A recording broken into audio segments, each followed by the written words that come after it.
ഇത്രയും അധികം ക്യാമ്പയിനുകളും ഇത്രയും അധികം ഒരു ബ്രാൻഡിന്റെ അഡ്വർടൈസ്മെന്റുകളും നമ്മൾ കാണുന്നുണ്ട്. റൈറ്റ്, രാവിലെ ഓഫീസിലേക്ക് വരുന്ന സമയത്ത് നമ്മൾ 25-30 ക്യാമ്പയിൻ അറ്റ്ലീസ്റ്റ് കണ്ടിട്ടുണ്ടാവും.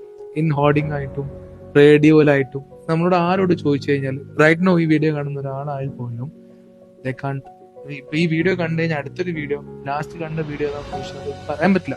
അതൊരു റിട്ടൻഷൻ കപ്പാസിറ്റി വളരെ കുറവാണ്. സോ ബേസിക്കലി ഈ റിട്ടൻഷൻ കൂട്ടാൻ വേണ്ടിയിട്ടുള്ള സ്ട്രാറ്റജീസ്, അത് മാർക്കറ്റിംഗ് സ്ട്രാറ്റജിയിൽ കൊണ്ടുവരുന്ന ഒരു സാധനമാണ് റിട്ടൻഷൻ കപ്പാസിറ്റി.